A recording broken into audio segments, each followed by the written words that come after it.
there is written linear equation in one variable. First of all, we will know what is meant by variable. Okay, consider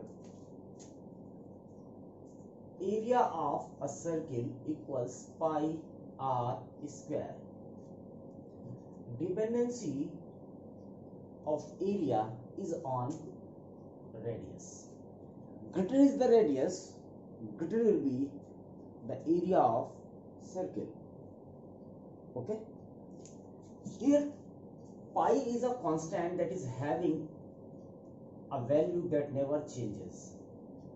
Pi is a constant having value 22/7.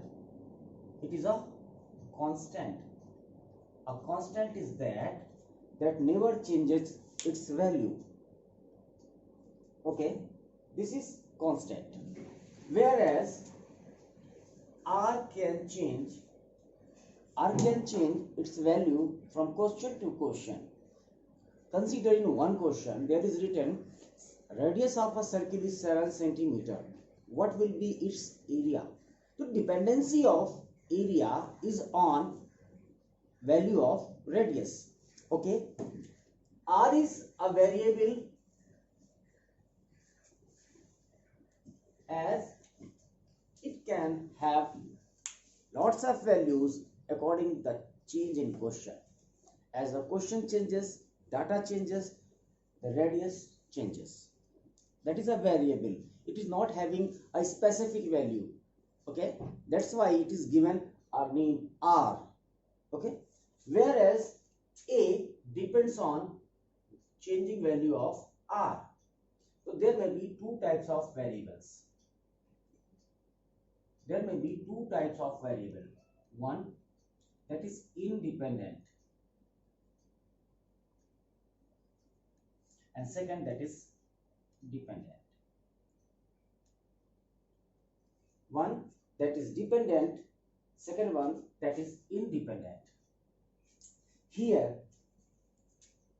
radius r is independent as area is being given in the terms of r.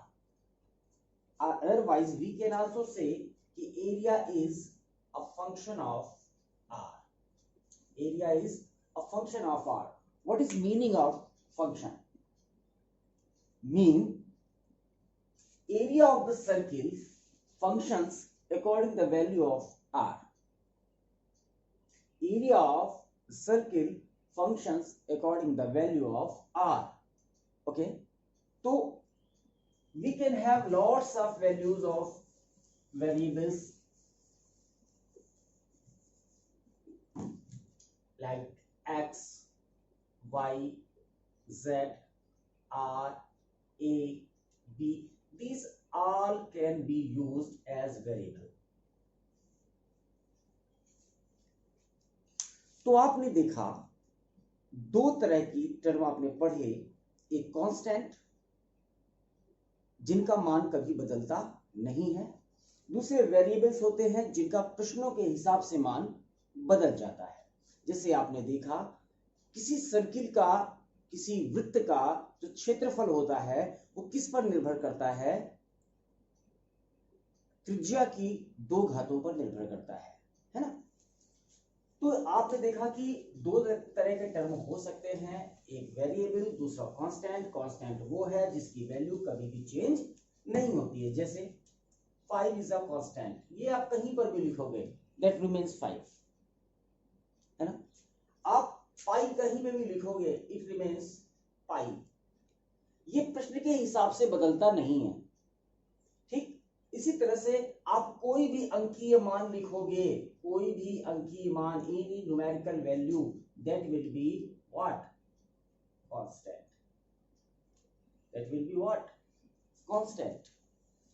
Okay, तो आइए देखते हैं कि क्या जरूरत होती है variables की. कांस्टेंट तो आप पढ़ते चले आए हो, नंबर सिस्टम आपने पढ़ा हुआ है ना. You have learn, already learn what is number system, what are numbers, what are natural numbers, what are whole numbers, you know everything, integers, you know. but this time we are going to deal with variables. What is necessity of those variables?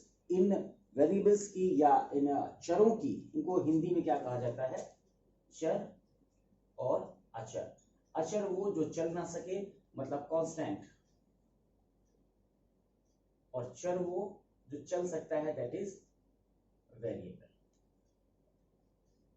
आइए हम linear equation in one variable को पढ़ते समय सबसे पहले देखेंगे कि कभी कभी जब हम किन्हीं प्रश्नों से या किन्हीं पहेलियों से अचंभित हो जाते हैं, है? आइए मेरे साथ में दो बच्चे बैठे हुए हैं और इनके साथ हम आगे का खेल भी खेलेंगे और वेरिएबल्स को समझेंगे कि वेरिएबल्स होते क्या है, ताकि हम लीनियर इक्वेशन को समझ सकें। आप अपने दिमाग में एक नंबर सोच लो। सोच लिया? आपने सोच लिया और हमने उस नंबर को लिख लिया अपने पास x। ठीक है, पहेलियां कैसे बनाई जाती हैं इस बारे में हम लोग चर्चा करेंगे, ताकि आप वेरिएबल को प्रॉपर्ली समझ लो। ठीक है, x आपने क्या नंबर सोचा? आपने दिमाग में सोचा हुआ है, हमने लिख लिया x। अब आप उसमें 3 जोड़ दो। जोड़ दिया? जितना आया है उसमें 3 का भाग कर दो। कर दिया? अब जो भी आप करते जा रहे हो वो सेम चीज हम यहां पर लिखते चले जा रहे हैं।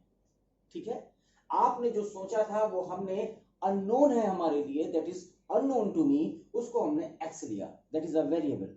ओके, ये वेरी कर सकता है कि आपने क्या सोचा है और आपने क्या सोचा है। ठीक, अभी इसको अगर हम सॉल्व करेंगे तो कितना आएगा? x/3। इतने देर में अगर हमने इसको सॉल्व किया तो आएगा x/3 + 1। इतना है। अब हमने आपसे कहा कि जितना भी तुम्हारा उत्तर आया था उस उत्तर में से 1 घटा दो। अपने कैलकुलेशन को स्ट्रांग रखिएगा, हमने 1 को घटा दिया। ठीक, इस इक्वेशन के बाद ये 1 घटाने के बाद हमारी इक्वेशन बन गई x/3। ठीक, अब आप इसे जादू समझेंगे या पहेली समझेंगे, लेकिन ये केवल अलजेब्रा है, केवल वेरिएबल्स का खेल है। अगर हम आपसे आपका उत्तर पूछें कि अब कितना उत्तर आया है, तो हम बता सकते हैं कि आपकी संख्या क्या थी, या फिर हम ये भी कह सकते हैं कि आपने जो संख्या सोची थी उसका 1/3 अब आपके पास है। चलिए देखते हैं, हम फाइनलाइज करते हैं, इस प्रश्न को फाइनलाइज करते हैं। आप अपना उत्तर बताइए, व्हाट इज योर आंसर? आपका आंसर कितना था? योर आंसर वर 2। इनका आंसर 2 था और हमारा फाइनल सॉल्यूशन क्या बनकर आया था? वेरिएबल का x/3 और इसके करस्पॉन्डिंग हमको मिला 2। दिस इंप्लाइज इज, जो नंबर इन्होंने सोचा था वो x था और वो कितना बना? 3 और 2 से गुणा बराबर 6। Is it okay? यही नंबर आपने सोचा था? यस। तो this is strength of variables. ये स्ट्रेंथ है, ये ताकत है वेरिएबल की, कि जो आपके दिमाग में चल रहा है वो हमारी कॉपी में चल रहा है, हमारे बोर्ड में चल रहा है। वेरिएबल्स इस तरह से काम करते हैं। समझ में आ गई बात? ठीक है, तो इस वेरिएबल को यूज करते समय हम बनाएंगे इक्वेशंस की बात करेंगे कि equation linear variable in linear equation in one variable. Variable एक ही इक्वेशन में ढेर सारे वेरिएबल हो सकते हैं। पहले हम समझें कि इक्वेशन क्या है, what is equation. Okay, consider, हमने लिखा एक व्यक्ति की उम्र उसके पिता की उम्र की आधी है। Age of a person is half of his father. Okay, let his father age be, हमने ले लिया एक variable x। What the equation is saying कि the person age is 1/2 of his father age. तो उसकी एज कितनी हुई? 1/2x। ठीक, और यह एज, उसकी एज अपनी मां की एज से अपनी माँ की एज से 2 वर्ष कम है। इसका मतलब है कि अगर हम इसमें +2 कर दें तो इसमें क्या आ जाएगी, माँ की एज। अब देखें यहां पर एक टर्म x आया हुआ है जो कि हमने पिता की एज मानी थी, दूसरा टर्म y आया हुआ है जो हमने माँ की एज मानी हुई थी, है ना। क्या x और y के इस रिलेशन से कोई सॉल्यूशन निकल सकता है? निकल सकता है? नहीं निकल सकता। क्यों? क्योंकि इस इक्वेशन में 2 वेरिएबल यूज हो गए हैं, एक x और दूसरा y। ठीक, अगर इसे सॉल्यूशन निकालना हो तो अगर 2 वेरिएबल्स वाली इक्वेशन हमारे पास है तो हमारे पास 2 डिफरेंट इक्वेशंस होनी चाहिए, तब जाकर हम उनकी वैल्यूज को निकाल पाएंगे, अलग अलग x की वैल्यू को, y की वैल्यू को। अगर इसी प्रश्न में हमने ये कह दिया होता कि बच्चे की एज उसकी माँ की एज से 2 वर्ष कम है और माँ की एज इस समय 50 वर्ष या 40 वर्ष है, हमने मान लिया कि दैट वाज 40 इयर्स। अब आपसे बच्चे की एज पूछ ली जाए, आपसे पिताजी की एज पूछ ली जाए, you are able to answer. Why? Because now solve that. This implies is 1 by 2x equals 40 और इस 2 को शिफ्ट करो इक्वल टू के उस तरफ। Transferring, during transferring what is occurring here with positive sign that will be converted along with negative sign, that is 40 minus 2. This implies is 1 by 2x is equal to 38. This implies as x equal to 76. According this, what we have assumed earlier, let his father age be x, and x is now how much? 76. Okay, 76. This means age of father is 76, and it was told earlier that half of the age of his father, है ना, is the person's age. Okay, तो person की as कितनी हो गई? That is 38 years. लेकिन अगर यहां पर माँ की एज को नहीं बताया गया होता तो क्या ये क्वेश्चन सॉल्व हो सकता था? नहीं। यहां पर अगर दूसरा वेरिएबल आ गया होता तो ये क्वेश्चन सॉल्व नहीं हो सकता था। तो what we are going to discuss, that is linear equation in one variable, only one variable, either x or y or z or a or b or c or any other thing, but there will be only one variable in the whole equation. ठीक है, to solve one variable equation we require only one equation to solve that, but if there are more than one variable, consider 2 variable, so we will surely require at least 2 equations to compare and to find out different values, or certain values of x and y. If there are 3 variables in some equation, so we will surely require at least 3 different equations, okay, to solve for x, y and z, if that those 3 equations contains x, y and z as variables. Okay, okay, now we are going to explain the term x, equation. We are going equation. What is equation?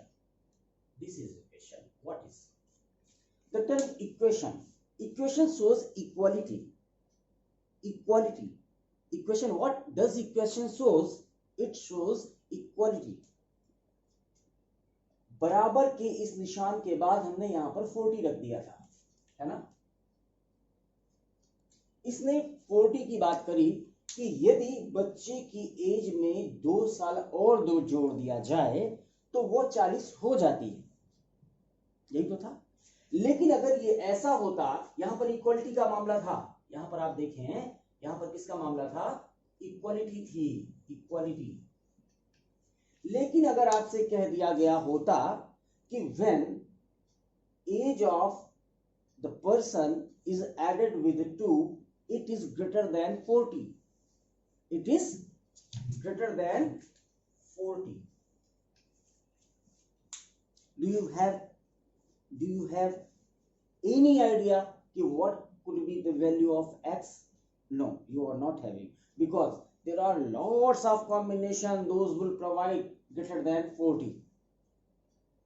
There is no equality. There is no equality in both the parts. There is no equality. Okay, so to equation to be a equation, there must be equality in both the sides. This is equation.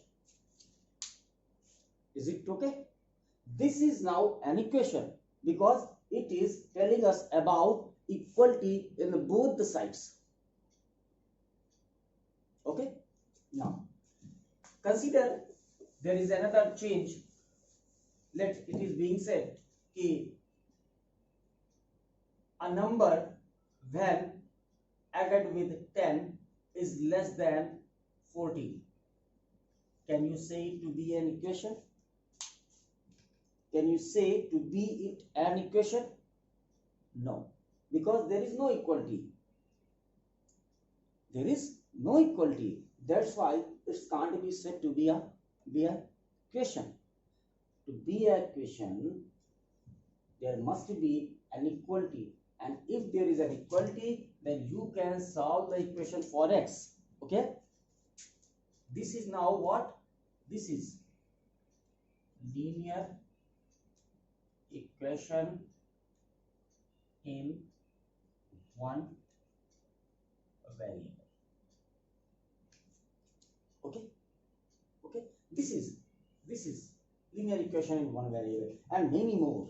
Okay, solve it for x. To solve it for x, you have to take x at one side of the equality sign. Okay, and remaining all the terms should be shifted to the other side. Okay, that is equal to 14. This 10 shifts that side with minus sign because it is here occurring with positive sign. It is 10. This implies as x equals how much? 4. Is it okay? आपने अब तक क्या क्या पढ़ा? Number 1 कि दो चीजें होती हैं, कांस्टेंट और वेरिएबल्स. कांस्टेंट एनी नंबर जो कभी भी कहीं पर भी रखे जाए यूनिवर्स में, कहीं पर भी अपनी वैल्यू में चेंज नहीं करते, वो क्या होते हैं? वेरिएबल्स होते हैं. सॉरी, कांस्टेंट होते हैं. वेरिएबल्स क्या होते हैं? वेरिएबल दो तरह के होते हैं. एक वो जो स्वतंत्र होते हैं, इंडिपेंडेंट होते हैं, और दूसरे वो होते हैं जो डिपेंडेंट होते हैं, डिपेंडेंसी होती है. जैसे हमने दिखाया कि एरिया ऑफ अ सर्किल, या फिर आप आगे बात करें कि area of a rectangle. Area of a rectangle कितना होता है? Twice L into b. Twice L into b. ये एरिया ऑफ रेक्टेंगल किस पर डिपेंडेंसी है इसकी? देखिए, 2 is a constant. 2 will never change, that is a constant, but L and B, length and width, changes from question to question, and as L and B changes, the area also changes. So this one is dependent and these two are independent. Okay, दूसरी चीज आपने पढ़ा कि equation क्या होता है. आपने देखा कि इक्वेशन क्या होता है जिसमें दोनों तरफ जो दो साइड्स होते हैं, दोनों तरफ की बात के बीच में क्या लगा होता है? Equal. Two statements, one this side, another this side, and there must be a sign of equality in between. That is an equation. either greater than or smaller than, that will not be an equation because you will not have an idea कि how many solutions can there be.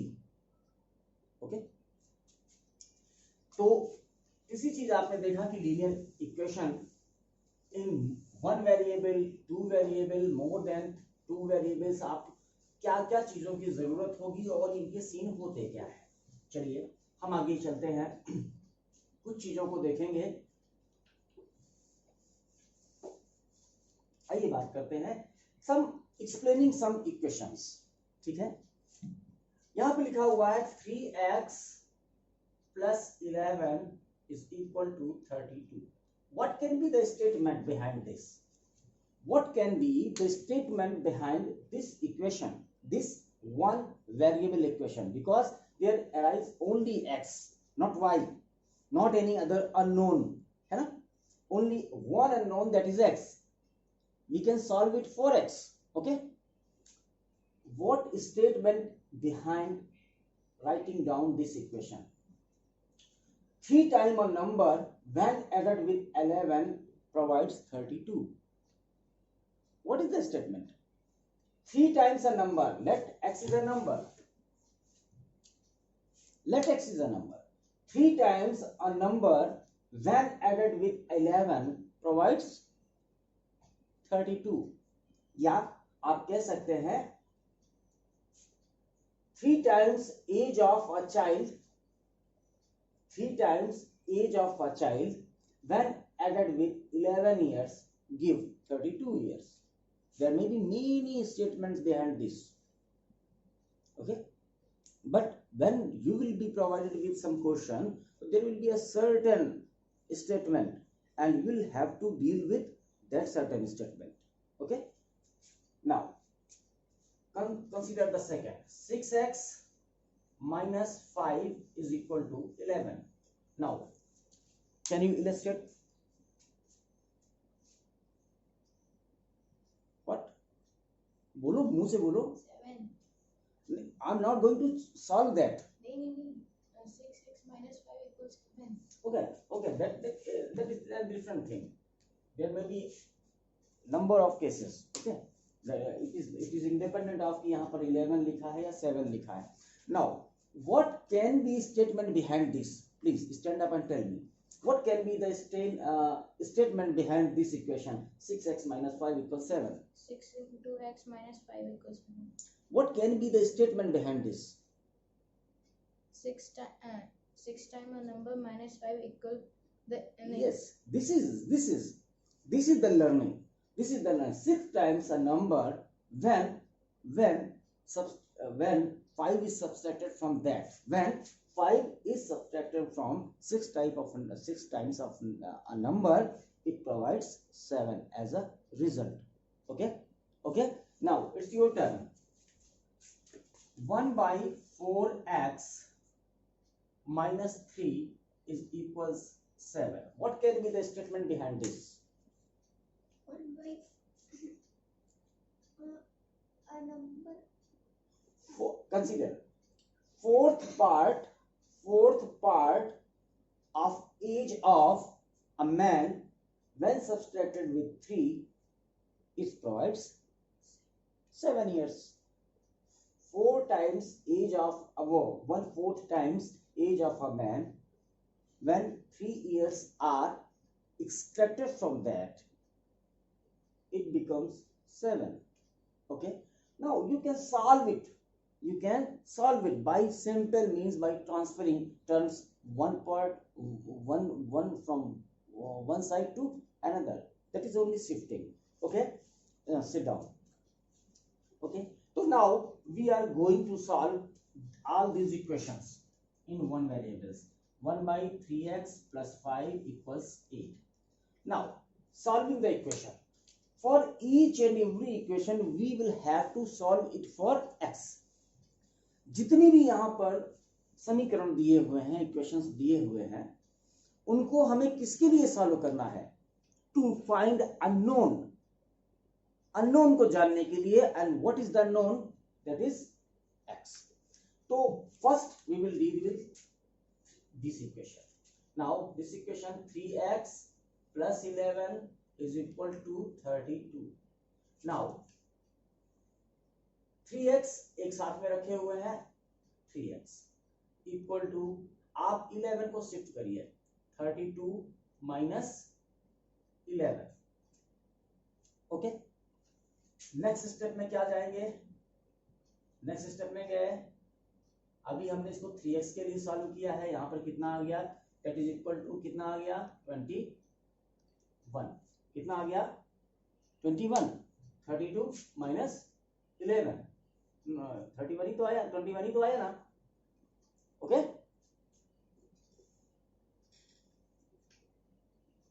अब देखिए इसका मतलब क्या हुआ, 3x equals 21। Now this 3x equals 21, this implies now solve it for x।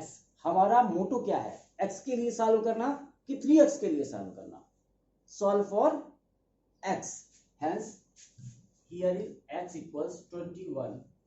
अब यहां पर ये 3 मल्टीप्लिकेशन में था, यहां पर किसमें गया, डिवीजन में, तो x की वैल्यू सॉल्व होकर कितनी आई, 7। ओके, नाउ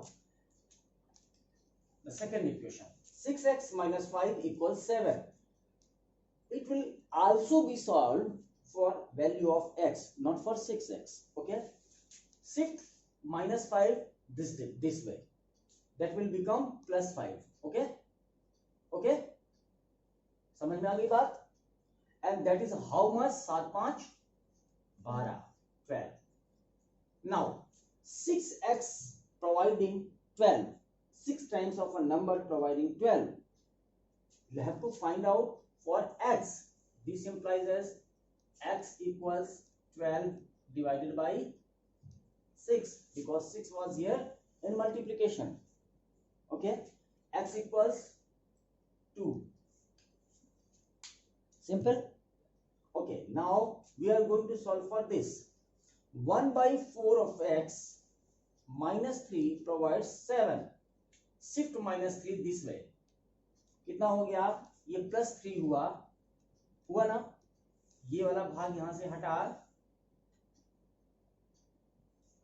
ये प्लस 3 हुआ और ये यहां से गायब हो गया। ठीक है, हो गया 7 plus 3 when added that becomes 10. Okay, but this 10 is being solved for 1 by 4th of x, but we will have to solve it for x. This implies as again 1 by 4 of x equals 10. This 4 was here in division, when that will be shifted here, x will be 10 into 4, that will be in multiplication, and that is giving us 40. This is the value of x. ठीक है, now the final question, will you be here to solve for that? Okay, go, this space is for you. Okay, do.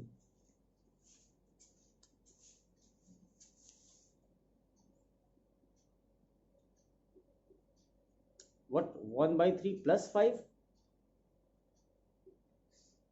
x should be placed upside.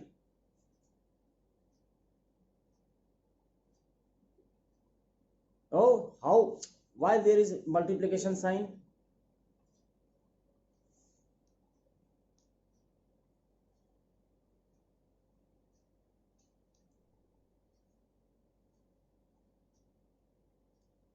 What?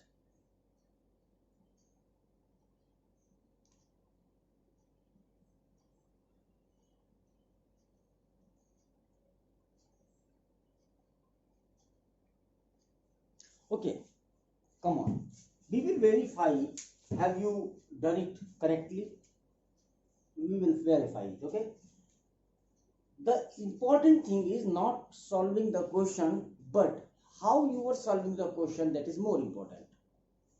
ठीक है, आपने solution सही किया है या गलत किया है, that is not that much important. What is important, what the way you traveled. Now see here, पहली बात तो बहुत ज्यादा जल्दी में थे तुम, नहीं होना चाहिए। 1 by 3 of x, x is always upside, that is not x by 3, whereas when you write down 1 by 3x, this is what, 1 by 3x whole, 3x का 1 part, 1 by 3x part है ये, ठीक है, this is x by 3 whereas it is 1 by 3x. okay, तो 1 by 3x plus 5, आप देखें sign कैसे लगाने हैं, कितना दूर लगाने हैं, कैरेक्टर्स कैसे लिखने हैं, जल्दबाजी नहीं करनी है। ठीक है, 1/3x plus 5 equals 8. You should be very systematic while solving the question. Okay, this implies this. इसके बाद नेक्स्ट स्टेप क्या आएगा?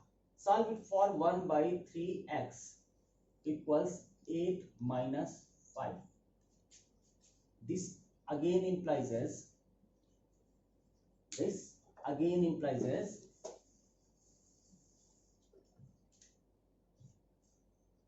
1/3x equals how much?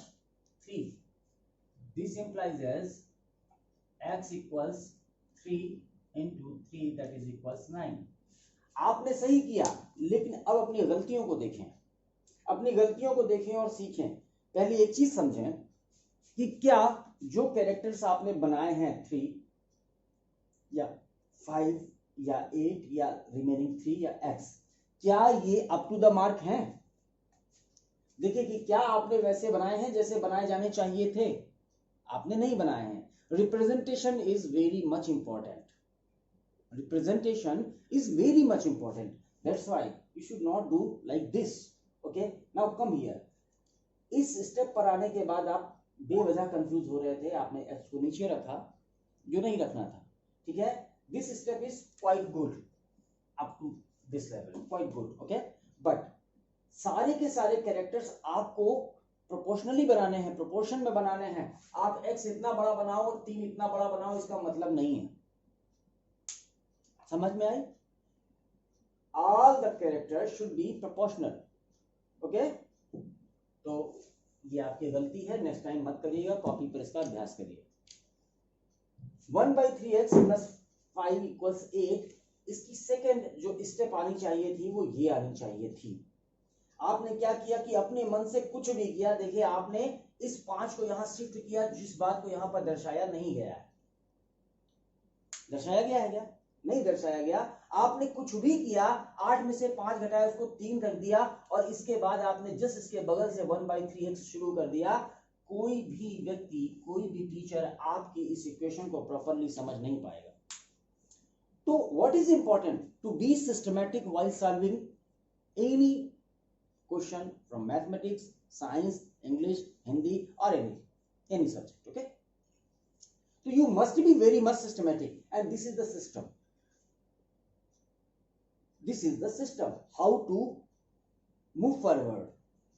Okay, तो आज आपने देखा linear equation in one variable क्या होती है, जिसमें केवल एक वेरिएबल के लिए हमें सॉल्व करना है.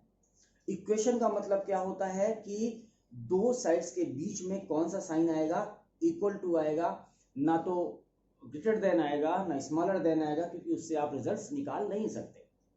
ठीक है. इसके अलावा आपने पहेलियों के बारे में देखा कि पहेलियां क्या होती हैं. पहेलियां कुछ नहीं होती हैं, वो सिंपल मैथमेटिक्स होता है, जिसको आप सोचते हैं, हम अपने हिसाब से करते हैं. आइए चलते चलते हम लोग एक पहेली और देखेंगे, और अगला क्लास कुछ देर में शुरू करेंगे, और उसका भी वीडियो बिल्कुल बना के अपलोड किया जाएगा. अच्छा है कि आप लोग जितना भी इस खाली समय में पढ़ पाए, बेहतर है. आपको एक एक चीज स्टेप वाइज सिखाई जाएगी. तो यस, आइए चलिए एक नंबर सोच लीजिए. सोच लिया, उसमें 4 जोड़ दीजिए. जोड़ दिया. अब जितना आया है उसमें 2 से डिवीजन कर दीजिए.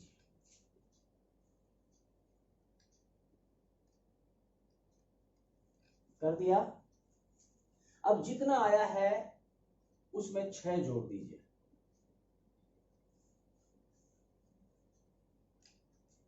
जोड़ दिया. अब जितना आया है उसमें 2 से गुणा कर दीजिए. 2 से गुणा कर दीजिए.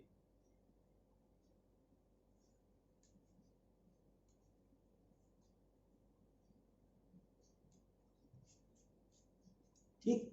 अब जितना आया है उसमें से 16 घटा दीजिए.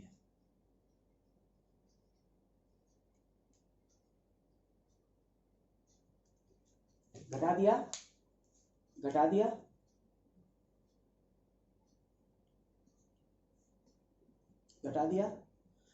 अब आपने जो संख्या सोची थी वही आपका उत्तर आया है. हाँ या ना बताइए। नहीं, क्योंकि कैलकुलेशन लंबा जहां हुआ तहां कंफ्यूज, इसीलिए कॉपी और पेन लेकर बैठना चाहिए। आप कॉपी और पेन लेकर देख लो, पहली अपनी जगह पर लिखी हुई है, हमने एक्स के साथ शुरुआत करी है। आप बार बार वेरीफाई करके देख लो, आप इसके अलावा कोई उत्तर ला ही नहीं सकते अगर इतनी ही कंडीशंस में आप चलेंगे तो।